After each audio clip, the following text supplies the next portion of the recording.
되면 이스라엘 민족의 위대한 지도자였던 모세가 이제 이 땅을 떠나고 죽음 앞에서 이 세상을 떠나가기 전에 이스라엘 백성들을 위해서 마지막 이야기를 하면서 마지막으로 그들을 축복한 말씀이 기록되고 있습니다. 하나님께서는 모세에게 능력을 베풀어 주셔서 이스라엘 민족을 애굽의 종되었던 그 자리에서부터 불러내주시고, 그리고 40년이라는 세월을 이스라엘 백성들을 이끌고 그 광야길을 걸어서 가나안으로 향하게 하셨습니다. 그런데 그 과정을 우리가 보았던 것처럼 이스라엘 백성들을 이끌고 모세가 걸어갔던 그 광야의 길은 참으로 힘들고 어려운 길이었습니다. 모세가 우리가 알고 있는 것처럼 시내산에서 하나님의 그 계명을 받으려고 여러 날을 기다리고 있을 때 그 아래에 있었던 이스라엘 백성들이 모세의 형인 아론을 찾아갑니다. 그리고 아론에게 하는 말이, 자기를 인도하던 모세가 오랜 날 동안 보이지 않으니까 우리는 불안하고 두렵다. 그래서 우리를 인도할 신을 만들어 달라고 이야기합니다. 그때 그의 형 아론이 그들에게 너희들이 갖고 있는 금부치들을 가져와라. 그래서 백성들이 금부치를 가져오니까 그것을 녹여서 모아가지고 그것을 가지고 금송아지를 만들었습니다. 그리고 그 금송아지를 보면서 그 백성들이 함께 마시고 춤추고 노는 난리가 나는 그런 상황이 벌어진 거죠. 여러분, 그 상황 속에서 하나님께서 분노하셨습니다. 그래서 모세에게 당장 저들에게 내려가라고 말씀하십니다. 그리고 당장 저들을 멸하리라고 하나님이 선언하셨습니다. 자, 여러분, 이쯤 되면 보통 사람들 같으면 어떨까요? 모세 같은 그런 상황이 되면 아마 도저히 안 되는구나, 40년 동안 그렇게 오는 과정 속에서 이제 구제불능이구나 생각하고 포기했을지 몰라요. 그런데 여러분, 모세를 한번 보세요. 모세는 저들이 행한 것을 보면서 그것을 보면 지금 당장 멸망시키는 것도 맞습니다. 그러나 하나님, 만약에 저들을 죽이시면 이 주변의 나라 사람들이 우리가 하나님의 백성인 것을 아는데, 그러면 하나님의 백성들이 멸망당하는 것을 보면서 저들이 비아냥한 것일 것이고, 그렇게 되면 하나님의 이름이 영광을 가리우지 않겠습니까? 하나님, 정녕 그 백성들이 마음에 들지 않는다면 제 이름을 생명책에서 지워버리세요. 그래도 좋사오니 백성들만큼은 다시 한번 용서해 주세요. 하나님 앞에 그렇게 기도합니다. 여러분, 그런데 그 모세의 이런 끊임없는 사랑에도 불구하고 이스라엘 백성들은 어땠습니까?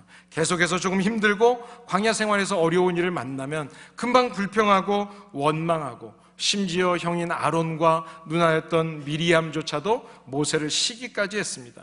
그런데 그럼에도 불구하고 이스라엘 민족에 대한 모세의 관심과 모세의 사랑의 모습이라고 하는 것은 그렇게 속썩이는 백성들을 위해서 오늘 본문의 마지막에도 보면 인생 마무리하는 이 상황에서 하나님, 제가 가나안 땅을 좀 밟게 해주세요 라고 자기의 소원을 하나님 앞에 구하는 것이 아니라 오히려 이스라엘 백성들을 축복하면서 하나님, 저들에게 은혜를 주시기를 지파마다 그렇게 축복하는 메시지를 전하고 있습니다. 오늘 본문 33장 말씀을 보시게 되면 모세가 죽기 전에 마지막으로 이스라엘 백성들을 축복했던 말씀입니다. 그런데 이 말씀이 시작되는 1절 말씀을 보시면 이렇게 이야기합니다.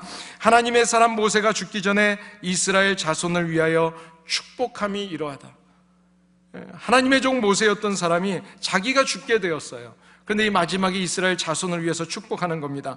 그 축복의 메시지를 이 33장 전체를 보면 한 문장으로 축약할 수가 있습니다. 저는 그 문장이 오늘 본문의 제목이라고 생각합니다. 29절 말씀에 이스라엘이여 너는 행복한 사람이로다. 그들에게 너희는 행복한 사람이라고 말씀하고 있습니다. 모세는 이스라엘 백성들을 향해서 너는 행복한 사람이야. 왜요? 이미 행복한 사람이라는 이야기입니다. 내가 행복한 사람이 될 거야가 아니라 이미 너는 행복한 사람이야. 오늘 여기 본문 말씀에 나오는 행복이라는 단어는 아쉬레라는 단어를 썼습니다. 이 단어의 뜻은 어떤 뜻인가 하면 완전한 행복을 이야기하는 거예요. 행복이 충만하다는 거예요. 여러분, 이 땅에 많은 사람들이 완전한 행복을 찾고 있습니다. 그런데 여러분, 어디에 가서 우리가 완전한 행복의 충만한 모습을 우리가 발견할 수 있을까요? 많은 젊은이들이 결혼에 앞서서, 결혼을 앞두고 있으면 대부분 이런 생각을 많이 합니다. 내 마음에 드는 자매를 만나고 내 마음에 드는 형제를 만나게 되면 내가 저 사람하고 결혼하면 나는 평생 행복할 거야. 그런 생각을 가지고 결혼을 준비하죠. 데이트를 할 때 여자를 보면서 그런 생각을 합니다. 신데렐라로. 그리고 또 남자를 보면서 무슨 백마탄 왕자처럼 우리가 생각할 수 있어요. 그런데 결혼하고 얼마 되지 않으면 대부분의 신혼 부부들이 어떤 일이 벌어집니까? 실망하기 시작합니다. 왜 실망하게 될까요? 왜 그런 일이 생길까요? 무엇이 문제일까요? 그 문제는 그 상대방 배우자가 문제가 아닙니다. 왜냐하면 그 배우자를 통해서 내가 행복을 누리게 될 것이라고 그 사람에게 기대하고 있었던 그 생각이 문제라는 것입니다. 여러분, 이 세상에 어떤 사람도, 이 세상에 어떤 물질도, 어떤 권력도, 명예도 우리에게 진정한 완전한 행복은 줄 수가 없습니다. 우리가 어린아이를 생각해 보시면 어떠실까요? 우리 아이들이 장난감을 좋은 걸 주면 아주 좋아합니다. 한동안 잘 놀아요. 그런데 놀다가 이렇게 봐서 주변에 엄마가 안 보이고 아빠가 안 보이면 그때부터 울기 시작합니다. 아무리 좋은 것을 줘도 아이는 그 울음에서 그치지 않습니다. 그런데 갑자기 엄마 아빠가 딱 나타나면 그때 울음이 그치는 거예요. 아이에게는 그 엄마 아빠만 있으면 행복한 거예요. 그때 충만한 행복을 느끼게 되는 거죠. 그렇습니다. 우리의 인간 삶이 그래요. 우리들이 정말 하나님이 나를 창조하셨다는 것을 알고 있다면, 나를 창조하신 그 하나님과 내가 함께 있을 때, 그때 우리에게 진정한 행복, 완전한 행복, 행복의 충만함을 경험할 수 있게 되는 것입니다. 그래서 인간은 하나님과 함께 할 때만 행복할 수 있다는 것입니다. 오늘 본문 말씀을 보시게 되면 이 모세가 이스라엘이 이미 충만한 행복을 받은 사람이라는 그 이유를 왜 그런지 설명을 하고 있습니다. 오늘 본문을 통해서 저와 여러분들이 이 모세가 이야기하는 것처럼 우리가 완전한 행복, 충만한 행복을 누리시는 성도님들이 되시기를 예수님의 이름으로 축복합니다. 성도는 언제 행복할 수 있을까요? 오늘 본문 말씀 3절을 가서 봅니다. 여호와께서 백성을 사랑하시나니 모든 성도가 그의 수중에 있으며 주의 발 아래에 앉아서 주의 말씀을 받는도다. 하나님의 성도들은 하나님이 성도들을 사랑하신다는 것을 믿어야 됩니다. 믿으면 행복해져요. 그 믿음으로 그 하나님의 발 아래서 겸손히 하나님의 말씀을 들을 때 행복하게 되는 것입니다.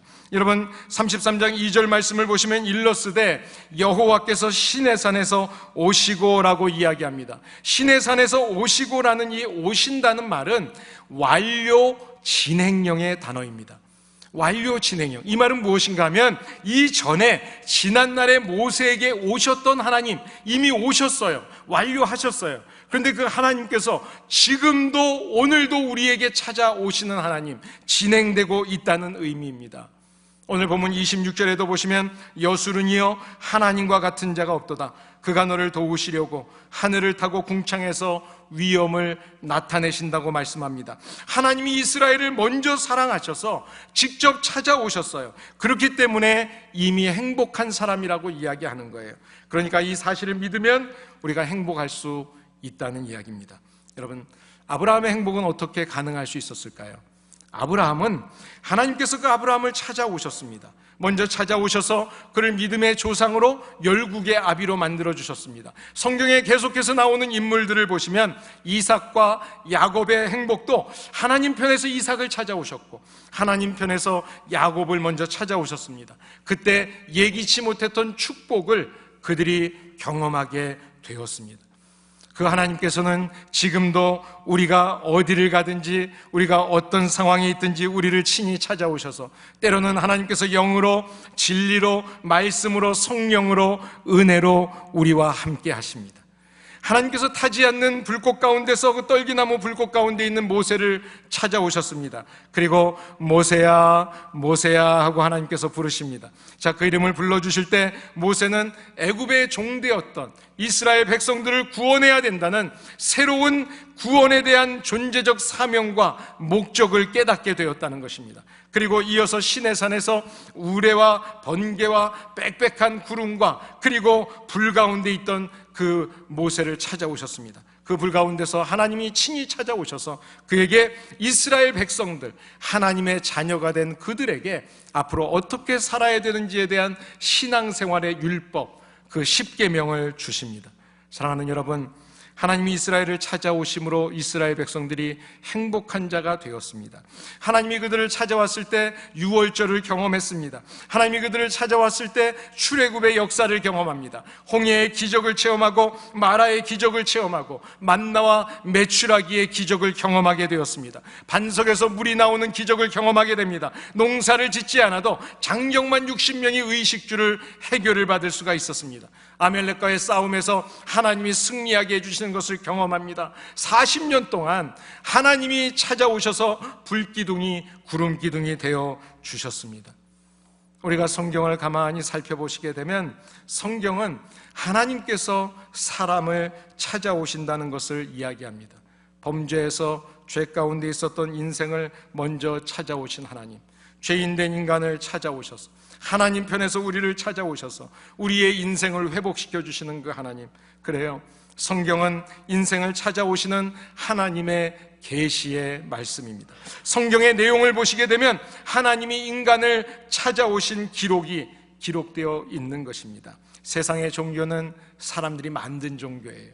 그래서 때로는 내가 두려운 게 있고 내가 뭐 필요한 게 있으면 그때 어딘가에 가서 절하고 숭배하고 우상을 만드는 겁니다. 보이지 않는 어떤 무엇인가를 향해서 하나님처럼 도움이 되는 줄 알고 찾고 있는 거죠. 그런데 하나님께서는 이 우주 만물을 창조하실 뿐만 아니라 우리의 인생을 창조하셨고, 창조하신 그 하나님께서 나의 필요를 가장 잘 아시기 때문에 먼저 우리를 찾아오시고 우리에게 구원의 은혜를 주시는 하나님이신 것을 믿으시기를 바랍니다. 그래요, 하나님이 우리를 사랑하셨습니다. 그래서 우리를 찾아오셨습니다. 그런데 오늘 본문 말씀을 보시게 되면 그 이스라엘 백성에 대한 이야기를 하시면서 5절과 26절에 이스라엘 백성에게 마지막 축복을 하는 모세가 이스라엘을 향해서 다른 단어를 써서 이스라엘을 부릅니다. 그 단어가 뭔가 하면 여수룬이라는 단어예요. 여수룬이라고 하는 단어는 문자적으로는 의로운 사람, 정의로운 사람, 올바른 사람, 이런 뜻을 가지고 있습니다. 이스라엘 백성들을 명예롭게 표현할 때 시적인 표현으로 쓸 때 사용되는 단어입니다. 자, 히브리 말을 헬라 말로 번역한 70인역에 보시게 되면 그것을 이렇게 번역합니다. 의로운 자, 올바른 자라고 번역하지 않고 사랑받는 자다, 그렇게 번역하고 있습니다. 하나님께서 이스라엘 백성들이 사랑스러워 보이실 때 그 여수룬이라고 부르셨어요. 애정을 가지고 야곱을 부르실 때 여수룬이라고 부르셨어요. 그러니까 이스라엘을 여수룬이라고 부른다는 것은 다른 것이 아니라 이스라엘이 하나님의 사랑을 받음으로 인해서 의로운 백성들이 되었다는 것입니다. 여러분, 그들이 의로워서 의롭다고 부르심을 받은 게 아니라는 거예요. 하나님의 의로 의롭게 하셨다는 거예요. 저와 여러분들이 주님의 대속의 공로를 통해서 하나님의 그 사랑을 통해서 우리가 의롭다고 칭함을 받게 되었다는 사실입니다. 그런데 이 여수룬이라는 말을 앞장에 가서 32장 15절에 가서 보시면 이스라엘을 여수룬이라고 표현하고 있는데 사랑받는 자, 의로운 자라는 뜻과는 전혀 반대되는, 대조적으로 이스라엘의 타락과 죄악을 드러내는 그런 모습으로 풍자해서 표현을 하고 있습니다. 우리 32장 15절을 한번 가서 보겠습니다. 함께 읽습니다. 시작. 그런데 여수룬이 기름짐에 발로 찼도다. 내가 살찌고 비대하고 윤택함에 자기를 지으신 하나님을 버리고 자기를 구원하신 반석을 없인 여겼도다. 여러분, 앞서서 제가 말씀드렸습니다. 여수룬의 뜻은 올바른 자, 의로운 자, 정직한 자, 사랑받는 자라는 의미가 있다고 말씀드렸어요. 그런데 그랬던 여수룬이 먹고 살만하니까 변했다는 거예요. 하나님의 사랑을 받아서 의롭게 되었는데도 불구하고 살만하니까 하나님을 발로 찼다고 표현하고 있습니다. 내 능력으로 어떻게 된 것으로 생각하고 우리의 반석이 되어주시는 구원의 하나님을 업신여겼다고 성경이 이야기하고 있습니다. 여러분, 그러니까 성경에 이 여수룬이라는 뜻의 속성에는 어떤 것이 있는가 하면 이런 우리의 상황과 어떤 환경에 따라서 자꾸 변질되는 것을 가지고 있다는 거예요. 등 따뜻하고 배부르면 먹고 살만하면 변질된다는 거예요. 나를 구원해 주셨는데 구원해 주신 하나님의 은혜를 잊어버리고 업신여기고 그 구원해 주신 하나님을 발로 차고 있다.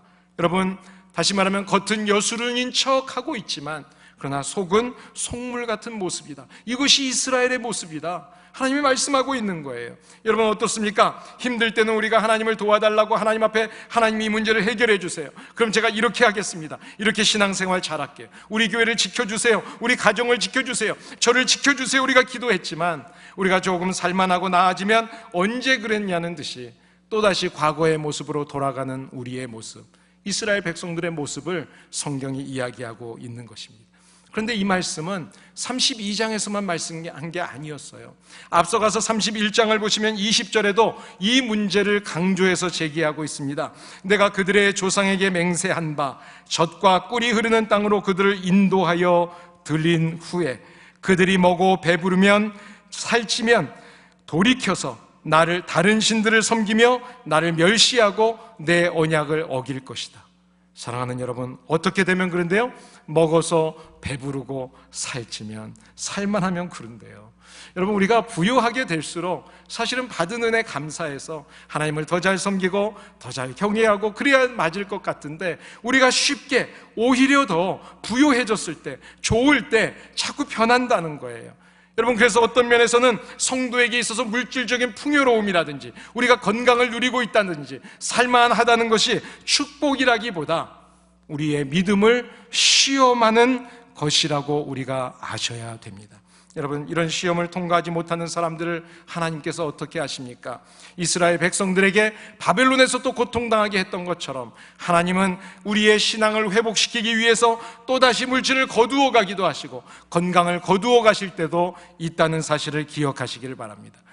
우리가 성경을 보시게 되면 성경의 반석이라는 표현으로 하나님을 많이 표현합니다. 그런데 우리가 32장을 읽어봤었는데 이 32장 말씀에 보면 이 신명기에서 8번 나오는 반석이라는 표현이 신명기 32장에서만 7번이나 등장합니다. 반석은 어떤 뜻입니까? 변하지 않는 하나님을 상징하는 겁니다. 변하지 않는 하나님, 그렇다면 우리가 어떻습니까? 변하지 않는 하나님, 반석이신 하나님, 하나님은 반석이시지만 우리는 늘 좀 살찌면 변해버리는 그런 살찐 여수름과 같다는 거예요. 하나님은 불변하시지만 우리는 조금만 상황이 바뀌어지면 금방 변하는 사람들이라는 거예요. 사랑하는 여러분, 우리가 하나님을 사랑하고 서로를 사랑하는 마음이 변하지 않기를 예수님의 이름으로 축복합니다. 우리가 하나님을 사랑하시고 우리가 이웃들을 사랑하실 때 만약에 변할 수 있다면 하나님을 더 깊이 사랑하시고 우리의 이웃들을 더 깊이 사랑하시기를 바랍니다. 내 아내, 내 남편을 더 사랑하시고 우리의 자녀들을 더 사랑하시고 우리의 2세들을 더 사랑하시고 우리의 어른들을 더 사랑하시고 우리의 젊은이들을 더 사랑하시는 그런 아름다운 사랑이 넘치는 성도들이 되시기를 예수님의 이름으로 축복합니다. 로마서 12장 2절에 보면 바울이 말세에 어떻게 살아야 될지를 우리에게 이렇게 권면합니다. 너희는 이 세대를 본받지 말고 오직 마음을 새롭게 함으로 변화를 받아 하나님의 선하시고 기뻐하시고 온전하신 뜻이 무엇인지를 분별하도록 하라.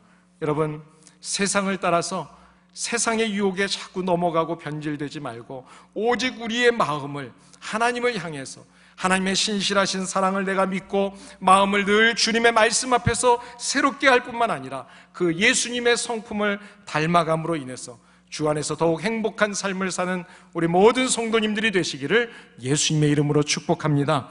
두 번째로, 하나님의 구원을 믿으면 행복한 사람이라고 말씀하고 있습니다. 오늘 29절 말씀을 우리 같이 한번 다시 가서 살펴보면 좋겠습니다. 29절 함께 읽겠습니다. 시작. 이스라엘이여, 너는 행복한 사람이로다. 여호와의 구원을 너같이 얻은 백성이 누구냐? 그는 너를 돕는 방패시요 내 영광의 칼이시로다. 내 대적이 내게 복종하리니 내가 그들의 높은 곳을 밟으리로다. 아멘. 여러분, 모세는 이스라엘이 여호와의 구원을 받은 백성들이기 때문에 이미 행복한 사람이라고 설명하는 거예요. 이스라엘이 잘 살아서 행복한 사람들이 아니라는 거예요. 이스라엘이 재주가 많아서 지금 힘이 있는 강대국이라서 행복한 사람들이 아니라는 거예요. 우리가 죄악 가운데 있고 우리가 정말 넘어지고 쓰러져서 애굽의 종노릇하고 있었는데 우리를 구원해 주셨기 때문에 구원받은 그 사실만 기억해도 우리는 행복한 사람이다. 그것을 깨닫게 하시는 말씀입니다. 하나님이 우리를 말씀으로, 기적으로, 사랑으로, 은혜로 종종 찾아오셔요. 그리고 궁극적으로 이루고자 하시는 목적은 뭘까요? 그 목적은 다른 것이 아닙니다. 하나님이 우리를 찾아오시는 목적은 우리를 구원해 주시고 하나님의 자녀답게 살게 하시기 위한 거예요. 오늘 여호와의 구원을 너같이 얻은 백성이 누구냐라고 성경이 말씀합니다. 이 말씀은 이스라엘 사람들처럼 여호와의 구원을 얻은 백성이, 거저 얻은 백성이 아무도 없다는 거예요. 여러분, 저와 여러분들이 어떤 행위로 구원을 받았습니까? 그렇지 않습니다. 우리는 그저 하나님을 알지 못했는데 누군가를 통해서 복음을 듣게 되었고, 성령님이 내 마음을 열어주실 때 그렇게 들려지지 않던 하나님의 말씀이 내게 들려지고 믿어져서 내가 예수님이 나의 죄를 위해서 십자가에서 죽으셨습니다, 그 고백을 하게 하셔서 우리가 하나님의 자녀가 되게 하셨다는 거예요. 그 일 앞에는 내가 한 게 없어요. 내가 믿는 것조차도 성령님이 믿게 하셨다고 성경이 말씀하고 있어요. 그렇습니다. 모세는 여호와의 구원을 바라보고 살았던 사람입니다. 그는 그 구원의 즐거움을 생각하니까 자기가 40년 동안 방황하며 살 때 하나님께서 그를 구원해 주시고 그에게 모세야 모세야 부르셔서 새로운 소명과 사명을 주셨을 때 자기가 그 은혜를 누리고 정말 그 사명의 길을 걸어갈 수 있었기 때문에 그 40년 동안 그 이스라엘 백성들이 그렇게 넘어지고 쓰러지고 힘들게 해도 참고 견디고 이길 수가 있었어요. 그래요. 우리가 모세는 죽음을 앞둔 상황에서도 오늘 하나님 앞에 이렇게 이스라엘을 위해서 축복하시면서 지금까지 나를 인도해 주셨던 하나님, 우리 이스라엘 백성들, 내가 봐도 하나님 앞에 참 부끄러운 모습인데 오늘까지도 인도하시고 저 젖과 꿀이 흐르는 땅으로 이끌어 주시기 위해서 지금도 붙잡아 주시고 그리고 앞으로도 영원히 이끌어 주실 그 하나님을 생각하니까 그게 감사한 거예요. 그래서 그 감사한 마음을 이스라엘 백성들이 깨닫도록, 잊지 말도록, 그 구원의 하나님을 늘 기억할 수 있도록, 너희들은 이미 그 구원받은 사실만 생각해도 행복한 사람이 아니겠느냐, 그 말씀을 다시 전하고 있는 것입니다. 우리는 구원의 은혜를 받았기 때문에 이미 행복한 사람인 줄을 믿습니다. 그 구원의 은혜에 날마다 감사하시고, 때로는 여러분의 앞에 어떤 어려움과 힘든 일이 있다 할지라도 그런 모든 문제 앞에서 이미 나는 이 땅에서 하나님을 알았기 때문에 복받은 백성입니다. 천국 백성입니다. 감사의 고백을 드림으로 하나님의 은혜를 누리시는 복된 성도들이 되시기를 예수님의 이름으로 축복합니다. 여러분, 우리가 행복을 원한다면 다른 길이 없어요. 하나님이 나를 사랑하셔서 독생자를 보내주셨고 예수님께서 이 땅에 인간의 몸으로 오셔서 우리와 똑같은 몸으로 오셨는데 손에 못이 박히시고 발에 못에 찍히시고 창이 옆구리를 찌르고 머리에 가시관을 쓰셔서 그 고통을 당하시면서 우리의 죄를 사해 주시기 위해 십자가에서 죽으셨다는 그 사랑과 구원의 말씀, 그 말씀을 저와 여러분들이 믿으시고 그 믿음으로 우리가 주님 안에서 행복한 삶을 날마다 사시기를 예수님의 이름으로 축복합니다. 세 번째로, 하나님의 능력을 믿으면 우리는 계속해서 그 행복을 누리고 살 수 있는 행복한 사람이 된다고 말씀합니다. 오늘 본문 말씀의 25절을 가서 다시 한번 보겠습니다. 내 문빗장은 철과 노시 될 것이니 내가 사는 날을 따라서 능력이 있으리로다. 내가 사는 날까지 능력이 있겠다고 말씀합니다. 이 말씀은 매일매일마다 우리가 생명이 있는 동안 하나님 우리를 떠나지 아니하시고 우리와 늘 함께 하시겠다는 거예요. 하나님이 능력이 되어 주시겠다는 거예요. 나를 보면 연약해요. 그러나 하나님이 나와 함께 하시면 그 능력이, 하나님의 능력이 나타나서 하나님이 우리를 지켜주시고 보호해주시고 도와주셔서 우리를 돕는 방패가 되어주시고 칼이 되어주셔서 어떤 누구도 우리를 해하지 못하게 하시겠다고 말씀합니다. 여러분, 우리의 인생 가운데 때로는 힘들고 어려운 일을 만날 수 있습니다. 그래서 사도 바울은 고린도후서 4장에서 이렇게 이야기합니다. 우리가 사방으로 우겨쌈을 당하여도 쌓이지 아니하며 답답한 일을 당하여도 낙심하지 아니하며 핍박을 받아도 버림받지 아니하며 거꾸로 뜨림을 당하여도 망하지 않는다. 우리가 사방으로 우겨쌈을 당하는 때가 있어요. 답답한 일을 겪을 때가 있습니다. 핍박을 받을 때가 있습니다. 때로는 낙심하고 좌절하는, 거꾸러지는 그런 때가 있다는 거예요. 여러분, 그런데 시편 37편 24절에 보시면 저는 넘어지지만 아주 엎드러지지 않는 것은 여호와께서 하나님의 그 강한 손으로 붙들어 주심이라고 말씀하고 있습니다. 오늘 본문 27절에도 영원하신 하나님께서 그의 영원하신 그 팔 아래 우리를 두고 있다고 말씀하고 있습니다. 하나님의 자녀들도 세상이 너무 악하기 때문에, 사탄의 세력이 너무나 강해서 때로는 사방으로 에워싸움을 당할 때가 있어요. 빠져나갈 길이 보이지 않는 그런 상황을 만날 때가 있습니다. 거꾸러질 때가 있어요. 우리가 넘어질 때를 만날 때도 있다는 것입니다. 그렇지만 우리가 낙심하고 절망하지 않고 포기하지 않을 수 있는 이유 어디에 있습니까? 왜냐하면 하나님께서 7번 넘어져도 8번 일으켜 주시기 때문입니다. 하나님의 전능하신 그 강한 팔로 우리를 붙들어 주시고 일으켜 주시고 다시 새 힘을 주시기 때문인 줄을 믿습니다. 그래요, 모세는 여호와의 영원하신 팔이 함께 하시는 것을 평생 동안 경험했던 사람입니다. 땅에서 샘물을 주시고 하늘에서 이슬을 내리시는 은혜, 본인이 누구보다도 잘 알아요. 내 능력이 아니었음을 알고 있었던 사람입니다. 40년 동안 이스라엘 사람들은 아무런 무기도 없었습니다. 그런데 어떤 침략도 받지 않고 약속의 땅 가나안을 향해서 오게 되었습니다. 하나님의 구원의 역사, 돕는 방패가 되어주시고 영광이 칼이 되어주시는 하나님을 체험했던 사람입니다. 그래서 모세는 그날마다 일용할 양식을 채워주셨던 그 하나님의 은혜를 본인이 스스로 경험해 갔기 때문에 그 도움이 되시는 그 하나님, 능력의 하나님을 기억하고 있었어요. 잊지 않았어요. 그래서 그 하나님을, 이스라엘 백성들을 앞으로도 하나님이 그 능력의 손길이 함께 해주실 것이고 그 가나안 땅에서도 함께 하실 그 하나님이 그들과 함께 하고 있다면 두려워하지 마라. 강하고 담대하라. 왜냐하면 그 하나님의 영광의 팔이 그들과 함께 하기 때문에 너희들은 이미 행복한 사람들이야. 그것을 다시 한번 확인시켜 주고 싶었던 것입니다. 매일매일 하나님이 주시는 능력을 받아서 살면 행복한 사람이 될 수 있는 것을 믿으시기를 바랍니다. 하나님의 능력을 받은 사람은 세상에서 두려워할 것이 없어요. 하나님의 능력에 힘입으면 우리가 어떤 것도 겁낼 필요가 없는 것입니다. 왜냐하면 하나님이 싸워주시기 때문이에요. 내가 싸우는 게 아니기 때문에 그렇습니다. 그래서 우리는 행복한 사람입니다. 하나님의 능력의 손으로 보호하시고 돌보시는 그 하나님, 그 하나님을 오늘 이후에 여러분이 어떤 일을 만난다 할지라도 분명히 믿음으로 고백하며 날마다 살아가시기를 바랍니다. 하나님을 떠난 죄로 영원히 지옥에 갈 수밖에 없었던 우리들을 위해서 하나님이 독생자를 보내주시는 그 사랑을 허락해 주셨고, 예수님이 십자가에서 피 흘려 죽으셔서 우리가 구원함을 얻게 받았기 때문에 이미 우리는 행복한 사람인 것을 믿으시기 바랍니다. 그 하나님의 강하신 능력의 팔이 오늘도 우리를 붙잡고 계시기 때문에, 우리를 일으켜주고 계시기 때문에 내가 지금 어떤 상황에 있을지라도 나는 행복한 사람입니다. 주님 앞에 고백하시기를 바랍니다. 그 사랑과 구원과 능력의 하나님께서 오늘도 그리고 앞으로도 우리 개인을, 우리의 가정을, 그리고 하나로 커뮤니티 교회를 늘 붙잡아 주시고 인도해 주실 줄을 믿습니다.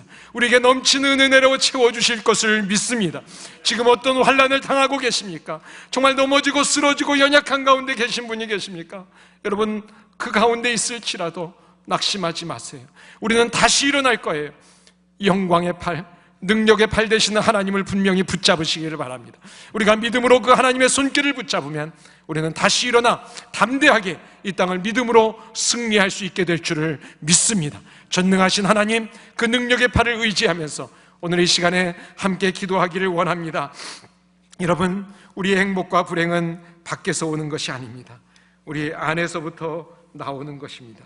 우리가 아무리 좋은 환경 속에 있다 할지라도 우리가 원망과 불평이, 불만이 있으면 모든 것이 다 불행해 보이는 거예요.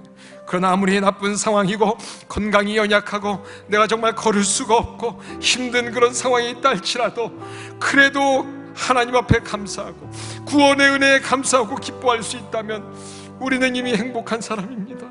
하나님, 내가 구원받았잖아요. 저 천국이 나에게 주어졌잖아요. 이 땅은 나그네와 같은 삶인데 이 세상 살아기 힘든 일이 있으십니까? 여러분 앞에 영원하신 하나님의 팔이 있습니다.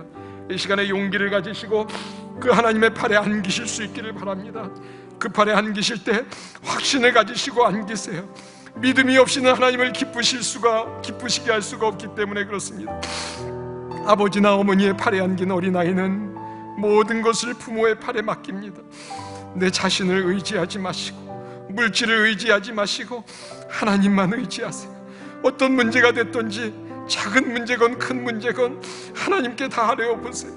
그 크고 영원하신 팔로 우리를 감싸주실 때 우리의 모든 문제가 주님 안에서 평안으로 해결될 것입니다. 이스라엘이여, 하나로 교회의 성도들이여, 너는 행복한 사람이로다. 여호와의 구원을 너같이 얻은 백성이 누가 있느냐? 그는 너를 돕는 방패시요 너의 영광의 칼이시로다. 내 대적이 내게 복종하리니 내가 그들의 높은 곳을 밟으리로다. 그 영원하신 팔이 내 안에 있도다. 이 축복의 말씀을 기억하면서 하나님, 이 축복의 말씀이 우리의 가정에, 내 개인과 우리의 교회 안에 넘치게 하여 주시옵소서. 이 시간 주님 앞에 함께 기도